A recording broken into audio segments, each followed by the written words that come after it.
¿Qué es este informe que acaban de presentar en el marco de estas reuniones de FIA? Este es un informe que hizo la FIA en conjunto con el ITF, el Foro Internacional de Transporte, que se ha hecho por primera vez en Latinoamérica en varios países, por ejemplo Argentina, Uruguay, Chile, Costa Rica, Paraguay, y realmente vemos que las generalidades o las conclusiones que tienen nuestros países regionales, nuestros países latinoamericanos, son bastante similares. En el caso particular de nuestros países de esta región, notamos un crecimiento sideral de las motocicletas, del parque automotor de motocicletas, que trae consigo también un crecimiento muy grande respecto de la cantidad de lesionados y fallecidos. En este sentido tenemos que realmente abocarnos, y los informes y realizarlos, y los estudios y todas las políticas públicas tienen que ir abocadas a este tipo de mejoras que se deben implementar, y deben ser mejoras o deben ser medidas que están fuera de lo tradicional. Una de ellas es fomentar el transporte público, por ejemplo. Sí, en el diagnóstico vimos que 25% de la cantidad de vehículos que circulan son motos, pero involucra el 50% de los fallecidos y el 70% de los lesionados. Con esas cifras está claro que tenemos un problema. Menos motos, pero más lesionados y muertos. Ahora, ¿las soluciones solamente son el transporte público para todos los países o hay que buscar una solución país por país? No, hay que buscar, a ver, cada país tendrá su problemática particular, pero en líneas generales tenemos en cuenta que, primer punto, tenemos que mejorar el transporte público. Tiene que ser un transporte público de calidad y eficiente. Debe estar conectado, debe tener algo que le ofrezca al usuario sacar de lado o de alguna forma desprenderse de su vehículo particular, llámese moto o auto en sí. Por otro lado, también se deben realizar mejoras en la fiscalización, realizar más controles. En el caso de Uruguay tenemos algunas municipalidades que todavía no obligan el uso del casco. Es algo totalmente, digamos, podría decirse aberrante, es algo totalmente básico. Es decir, de ahí en adelante tendría que ser. Y por otro lado, muchos países cuentan con gran parte de, podríamos decirlo, de conductores de motos empíricos, dado que los controles o la hora de realizar un registro, sacar una licencia de conducir por primera vez o renovarlo, son pero muy laxos. Veíamos también que este informe presenta 5 alternativas para trabajar fuerte y en las que ya se está trabajando: velocidad, cinturón de seguridad, retención infantil, en fin. ¿Estas recomendaciones de qué surgen y cuáles son? Estas recomendaciones, en el caso de la velocidad, que se está pidiendo bajar las velocidades, la mayoría de los países que tienen velocidades de una avenida del orden de las 60 km por hora se está bajando a 50, y en los lugares, en las calles donde era 40, bajarlas a 30. Esto surge en base a los ensayos que se desarrollan, por ejemplo, en Latin NCAP o Global NCAP, donde está demostrado que si una persona atropella a un peatón en el orden de los 30 km por hora, las capacidades o las posibilidades de sobrevivir o de no tener lesiones graves son muy altas. En el caso de ya cuando se incrementan las velocidades de 40 a 60 o a más kilómetros por hora, las velocidades las probabilidades de que sobrevivencia un peatón son muy bajas. En el caso de las avenidas, bueno, está demostrado también que el hecho de circular a 50 o a 60, el tiempo de reacción que tiene un conductor en resolver una maniobra es muy escaso, y realmente esa velocidad al conductor en sí, en un lapso o en un tiempo de recorrido, no le afecta en tanto esa velocidad, sino que estamos hablando de apenas una pizca de minutos o de tiempo, y no le alteraría a su recorrido habitual. En cuanto a cinturón y retención infantil, no te pregunto porque es casi evidente. Te quiero llevar al tema de los celulares, que es otra recomendación. Estamos en una dicotomía, es decir, claramente los celulares no al uso tampoco de tecnología que, aunque sean manos libres y demás, nos permitan. Sin embargo, los autos vienen cada vez con más elementos distractivos, con pantallas, con esto, con lo otro. Es decir, ¿qué está pasando? ¿No hay un doble mensaje en eso? Sí, podría darse de esa manera un doble mensaje. A ver, hay que tener en cuenta también que las automotrices en este sentido no pueden estar fuera de toda esta tecnología que tenemos hoy en día, y seguramente si no tiene esos vehículos con esta conectividad y demás, no venderían autos o no venderían tantos autos. Acá en este aspecto es el usuario el que tiene que tener un control y una conducta. Estamos hablando realmente que el hecho de solamente ir hablando por teléfono y ni siquiera utilizar la mano o mandar un mensaje de texto, que su mente o su pensamiento esté trasladado en otro lado, realmente mientras nada lo saca de esa automatización no va a suceder nada, pero cuando algo se interponga, sucede un imprevisto, bueno, realmente va a reaccionar tarde y mal. Va a tardar unos segundos más, y estamos hablando de grandes distancias, es decir, a 40 km por hora, que es una velocidad que todos nosotros generalmente relacionamos que es baja, ya en un segundo se avanzaron 11 metros por segundo, y esto de la mano con el tema de la velocidad y demás, hace realmente un cóctel mortal. Lo mismo sucede con el caso de los peatones. Hemos tenido un crecimiento del peatón tecnológico, que van caminando, que van escuchando música o chateando. Bueno, también en el mismo caso, la misma recomendación para los conductores, le pedimos a los peatones y a los ciclistas, lógicamente, que no utilicen el celular mientras están circulando por la vía pública, dado que es pero extremadamente peligroso. Este peatón aislado o este ciclista aislado, voy a hablar por referencia de Uruguay, no conozco si hay políticas distintas en el resto de América o en estos 10 países, no tiene sanción, o sea, no hay una fuerza punitiva que lo pueda multar al peatón o al ciclista. En Uruguay no la hay.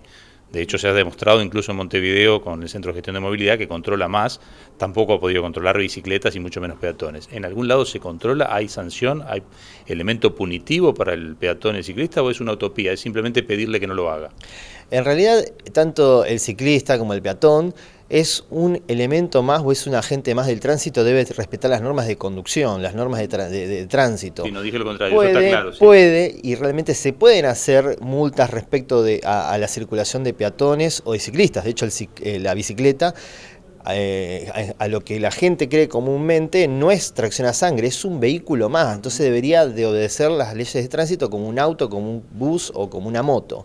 ¿Se pueden hacer? No se hacen. ¿Por qué? Bueno, porque realmente no se está controlando de la forma que se tiene que controlar muchas veces los vehículos de mayor porte, donde falta mucho para trabajar. Entonces, si no controlamos realmente estos vehículos que pueden ocasionar mayor daño que una bicicleta o un peatón, realmente no se controlan este tipo de agentes de tránsito, que sería el caso de la bicicleta y el peatón. Pero sí existen sanciones y sí se le podría multar en el caso de que cometa una falta o incurra una falta grave. Por último, si no me falla la memoria y recordando estadísticas, estos 10 países van a incumplir su meta del diseño de la seguridad vial, es decir, ninguno va a llegar a la mitad de muertes al 2020. Es así, ¿no? Primero la pregunta es así, porque quizás de memoria te lo estoy diciendo mal. Y el segundo, los porcentajes de todos modos en que han bajado la siniestralidad, aunque no lleguen a la mitad, ¿son un avance o en algunos países no ha habido avance? De estos 10 países te pregunto. De estos 10 países vemos realmente por principal que del 1.300.000 personas que mueren en el mundo, el 80% de esas víctimas suceden en estos países como los nuestros, de medianos a bajos recursos. Entonces, realmente dudamos, lamentablemente el escenario es bastante hostil de que de acá al 2030 se pueda bajar a la mitad de lesionados o fallecidos la cantidad de muertos, la cantidad de víctimas que tenemos en nuestras calles, lamentablemente. Desde nuestro punto de vista creemos que resulta así una muerte, 10 o 1.000 o 100.000, resulta totalmente ridículo. ¿El 2030 porque se ha extendido 10 años o el 2020 en el fin del diseño? No es 2030, es el plan de diseño de la es hasta el 2030 por este tema de que ya estamos, es 2030.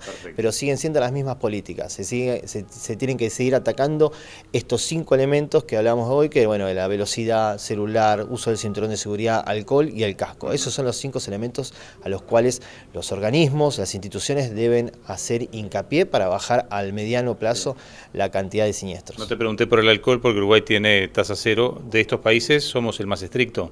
Tienen ustedes también el caso de Chile, también tienen tolerancia cero de alcohol. En el caso de Argentina tiene en algunas partes es 0,5, en otras partes es 0, otras partes 0,2. Y esto de alguna forma es lo que trata también el estudio, la falta de coordinación que existe en cada país entre los órganos municipales, los provinciales y los nacionales. Esto es algo que no solamente en el caso de Argentina, sino que todos los países tienen que tratar y tienen que hacer mucho hincapié en este tipo de políticas, dado que lo que sucede es que confunden al usuario muchas veces tantas medidas o tantas legislaciones. Muchísimas gracias. No, gracias a vos, por favor, muchas gracias. Un gusto el reencuentro contigo, nos habíamos encontrado en FICEBI hace ya unos cuantos años aquí en Uruguay, seguís trabajando en Chile, vinculado al Automóvil Club de Chile y a muchas actividades que tienen que ver con la seguridad vial. Efectivamente. ¿Cómo te has encontrado este Uruguay? ¿Habías venido intermedio de entre el FICEBI que han pasado 4 años o no? Me imagino que sí. ¿Cómo has encontrado este Uruguay y qué avances le has visto? Mira, vengo mucho a Uruguay, me gusta mucho. Yo debo venir unas 8 veces al año a Uruguay, más por vacaciones que por... Tengo buenos amigos acá, así que lo paso muy bien. Mira, la verdad es que la mirada siempre es interesante cuando uno la da de afuera, porque ustedes, en general, uno en su país es muy autocrítico.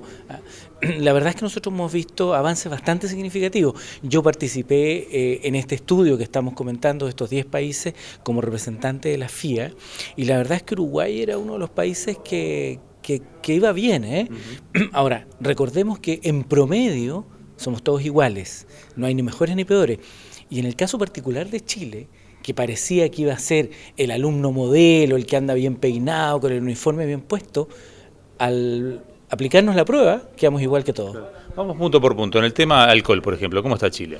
A ver, nosotros tenemos mucha regulación, tenemos yo te diría como diríamos, bastante musculatura en términos legislativos, pero lo que falla es la fiscalización.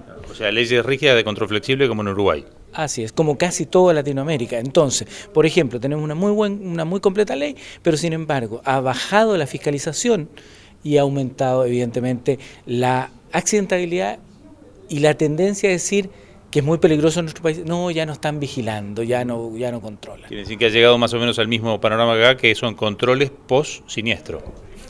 Sí, eso es muy lamentable, porque se lo haces a alguien que a veces mató a otras personas, ¿te fijas? Ahora, en Uruguay tenemos la teoría que el que se termina beneficiando es la empresa de seguro, porque en Uruguay no cubre a nadie si alguno está alcoholizado. No sé en Chile cómo es la legislación. Ocurre lo mismo. Las compañías de seguros no cubren cuando hay alcoholizados, evidentemente, en los conductores, o en su defecto cuando la licencia no corresponde, es decir, anda o sin licencia o con una licencia vencida. Pero nosotros tenemos un SOAP, el Seguro Obligatorio de Accidentes Personales, el cual sí cubre sin determinar ni siquiera culpables, va a cubrir a todo el mundo, incluso a terceros, pero son cifras muy mezquina. Por ejemplo, si yo me muriera en Chile en un siniestro vial, mi mujer recibiría $4.000 por mi muerte y $30.000 por mi auto. Eso no debiera ser así, debiera ser completamente al revés, ¿te fijas? Nosotros tenemos el SOA que funciona más o menos parecido. Te quiero preguntar por otro tema.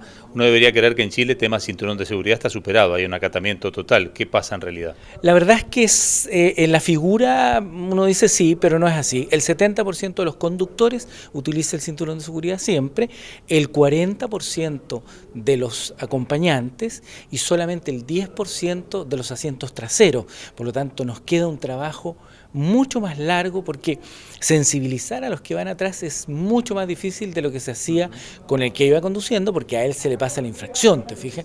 Entonces, es otro problema y un consejo tal vez para todos nuestros pueblos latinoamericanos. Cuando vamos a hacer una legislación, hagámosla completa, no vayamos escalonadamente porque no sirve. Debemos haber hecho obligatorio en todas las posiciones de los autos del cinturón. Hoy día lo logramos fuertemente en el conductor, medianamente en el acompañante y definitivamente hemos fracasado en los pasajeros de atrás. ¿Sistema de retención infantil cómo está? Acá está muy dispar el acatamiento. Acá igual, en Chile 50%. Hay un 48% que traslada a sus hijos en sistema de retención infantil, pero hay un 52% que todavía los traslada sueltos, como decimos vulgarmente, e incluso hay un 10% que es trasladado en los brazos de los padres todavía. En Uruguay tenemos un problema, quiero preguntarte si pasa lo mismo. Cuando te pasás de tu auto al sistema de transporte, ya sea taxi o Uber, no hay sistema de retención infantil, casi nadie lo tiene. Y si lo debieran tener, no te lo encontrás nunca. En Chile se está pensando, porque eso es un ejemplo contraproducente, es decir, yo en mi auto pongo y me subo un taxi y no hay. En Chile, ¿qué pasa? Pasa lo mismo, exactamente. En el mundo no se ha podido regular el transporte público y el uso de la silla. Ahora sí tiene que ver con que uno es el responsable, por lo tanto si uno va a tomar, no sé con un taxi que es muy difícil, pero si uno tiene un programa de traslado que llevan siempre a tu hijo y a ti en el mismo auto, al mismo hospital, un taxi por ejemplo, tú ya deberías tener arreglado el sistema de transportarlo. En el caso de las plataformas Uber y Cabify que existen en Chile, ellos tienen un programa en que se llama Baby o Niño, y tú pides ese auto y te lo van a traer con una silla, con un sistema de retención infantil para los niños. Vayamos ahora al tema velocidad, porque uno imagina que en Chile la sanción o lo punitivo es fuerte, sí, y está bien organizado. Es así. En Uruguay tenemos, como lo decía hoy, lo hemos hablado muchas veces, muchas chacritas, es decir, está el inspector municipal, el policía de tránsito, Policía Nacional de Tránsito, en fin, ¿qué pasa en Chile? A ver, en Chile solamente está facultado para cursar infracciones por velocidad la policía, con uniforme. Ningún otro elemento de fiscalización es válido hoy en día en nuestro país. Nosotros tenemos un problema serio. El 7% del total de la infraccionalidad se logra controlar, el resto queda en la impunidad. Tenemos un serio problema de exceso de velocidad. El exceso de velocidad es la primera causa de muerte en nuestro país. Logramos ahora con esta ministra un tremendo esfuerzo de reducir la velocidad urbana de 60 a 50. Nosotros éramos el único país OCDE que tenía así 60 kilómetros de velocidad máxima en zona urbana.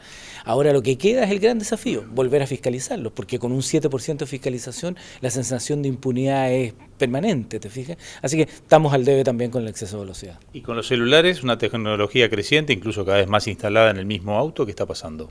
exactamente lo mismo. Se ha convertido en un vicio, la verdad es que son adictos a los celulares.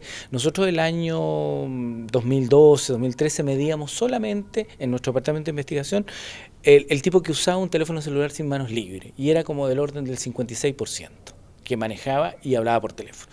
Hoy día, con la consolidación de los teléfonos inteligentes, los famosos smartphones, tenemos que lo que más hacen es contestar emails, el 80% de los conductores, el 70% responde WhatsApp, el 65% contesta emails, es decir, la quinta causa de distracción tecnológica es hablar por teléfono. La verdad es que hoy día no solamente están dejando de usar las manos, sino que además dejan de mirar, porque hoy día tú te encuentras en un semáforo y pareciera que están todos rezando o haciendo algo, pero en definitiva todo el mundo tiene un teléfono inteligente y todo el mundo cree que lo puede utilizar mientras está en el semáforo e incluso mientras va conduciendo a baja velocidad.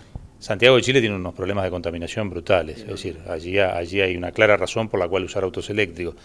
¿Están utilizando ese argumento o se dieron cuenta que hay que tener beneficios fiscales, o esto es a voluntad y el auto eléctrico llegará cuando tenga que llegar? A ver, nosotros hemos preguntado a la autoridad si está dispuesta a subvencionar. La autoridad, y creo que en todos los países del mundo así, no está dispuesta, no quiere poner plata. Pero sí nosotros hemos logrado sensibilizar con el tema que bien apuntabas tú, la alta contaminación, y hemos creado la agrupación de movilidad eléctrica, la cual yo soy el secretario ejecutivo de ella, y lo que queremos hacer es construir una especie de ecosistema para proteger la electromovilidad, porque si nosotros como instituciones distintas, los que hacen negocios, los que solidarizan, los que venden electricidad, los que venden cargadores, los que venden autos eléctricos, tenemos que preparar el terreno para que esto surja. Y hay una cosa muy interesante, la electromovilidad no es como el mundo automotor común y corriente como lo conocemos. El mundo automotor era más bien individualista, personal. La electromovilidad necesita de la hipercolaboración, es decir, es tributaria de la nueva economía, la economía colaborativa. Tenemos que ponernos de acuerdo qué cargador vamos a poner, lo más universal posible, tenemos que tener neutralidad tecnológica. Yo creo que se acerca, y se acerca más rápido de que lo nosotros creemos. En el caso chileno es inminente, porque nosotros a fin de año vamos a tener 200 buses eléctricos circulando, tenemos un parque no muy significativo, son 200 autos eléctricos, pero queremos ir tendiendo a que la gente entienda que es una solución para un problema muy grande que tenemos en Santiago, que es la contaminación. Muchas gracias por hoy. A ti como siempre, pues. Muy encantado de estar en Uruguay.